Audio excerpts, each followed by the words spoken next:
내가 매일 기쁘게 오늘 이 시간에는 부천 상동 21세기 교회 안치우 목사님께서 말씀 전해주십니다. 말씀에 은혜 받으시기 바랍니다. 사랑하는 극동방송 애청자 여러분, 한 주간 동안 평안하셨습니까? 저는 부천 상동 21세기 교회 안치우 목사입니다. 오늘 저는 마가복음 9장 14절부터 29절까지의 본문 말씀을 가지고 부흥을 꿈꾸며 라는 제목으로 말씀을 드리고자 합니다.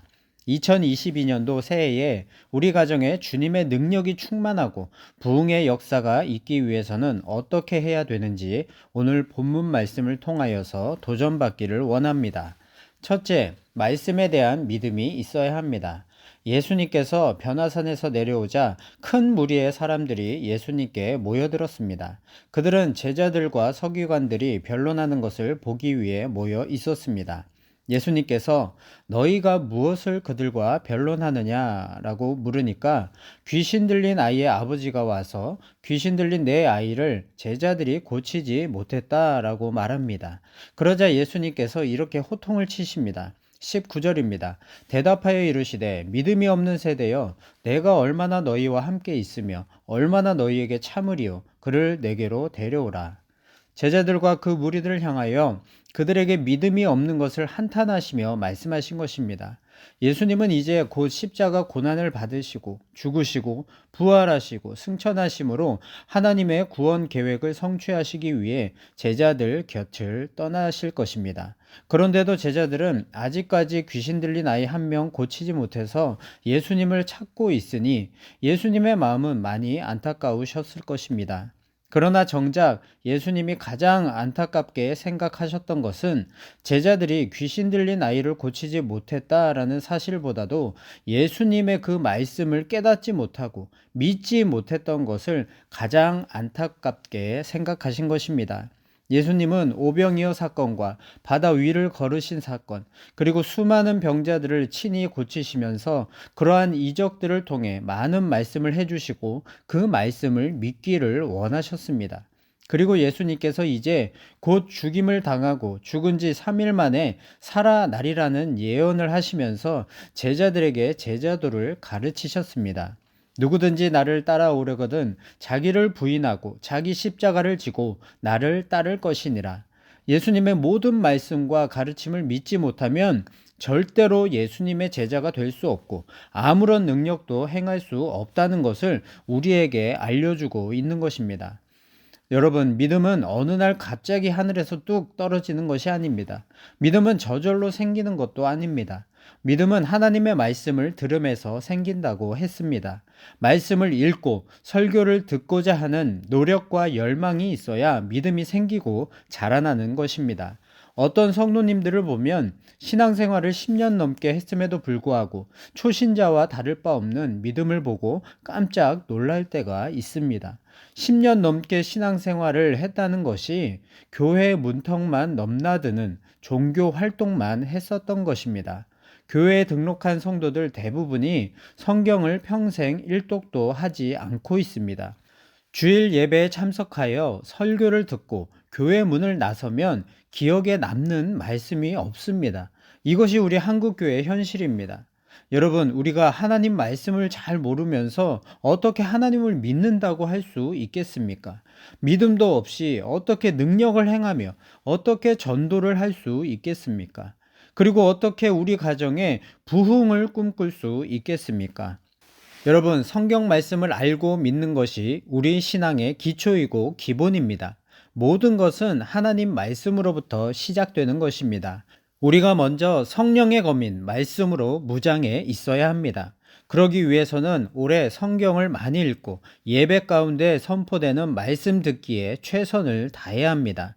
그리할 때 말씀에 대한 참된 믿음이 생기고 믿음이 자라나서 우리들 가정에 주님의 능력이 충만하고 큰 부흥의 역사가 있게 될 줄로 믿습니다.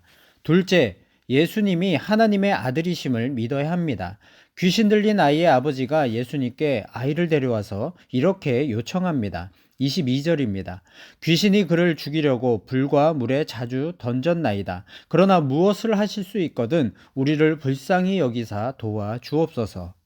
귀신 들린 아이의 아버지가 무엇을 하실 수 있거든 도와주옵소서라고 말하는 것을 통하여 이 사람의 믿음이 어떠한지를 알 수 있습니다. 이 사람은 예수님이 하나님의 아들이심을 전혀 믿지 못하고 있습니다. 그래서 예수님은 모든 병을 고칠 수 있는 그런 전능하신 분이심을 믿지 못하고 있는 것입니다. 그래서 귀신 들린 아이의 아버지는 아이에게서 귀신을 쫓아내 주옵소서라고 말하지 못하고 무엇을 하실 수 있거든 도와주옵소서라고 예수님께 요청하고 있는 것입니다. 여기 귀신 들린 아이의 아버지의 모습에서 우리들의 모습을 볼 수 있습니다. 우리들은 많은 경우에 하나님의 전지전능하심을 믿는다고 고백하면서도 항상 반신반의하는 모습을 보이며 살아갑니다.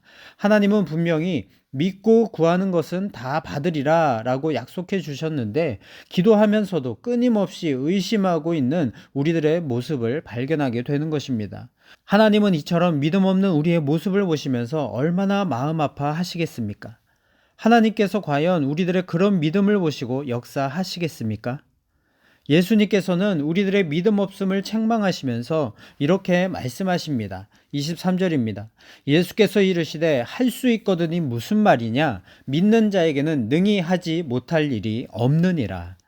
지금 아이의 아버지는 사실 예수님께서 그 아이를 치료할 능력이 있는지를 물어보고 있습니다. 그런데 예수님은 그에게 믿음이 있느냐라고 되묻고 있는 것입니다. 귀신 들린 아이의 아버지에게 예수님이 하나님의 아들이심을 믿는 그 믿음만 있다면 아이를 치료할 뿐만 아니라 죽은 자가 살아나며 홍해가 갈라지는 더 큰 기적도 일어날 수 있다는 것입니다. 사랑하는 여러분, 우리에겐 믿음만 있으면 되는 것입니다. 예수님이 하나님의 아들이심을 믿는 그 믿음만 있으면 됩니다.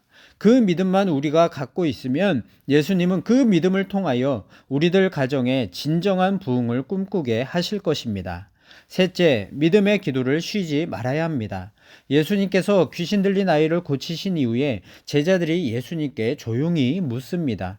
예수님, 왜 우리는 귀신을 쫓아내지 못한 것입니까? 그러자 예수님이 이렇게 말씀하십니다. 29절입니다. 이르시되 기도 외에 다른 것으로는 이런 종류가 나갈 수 없느니라. 여기서 예수님이 말씀하신 기도는 형식적인 기도가 아닙니다.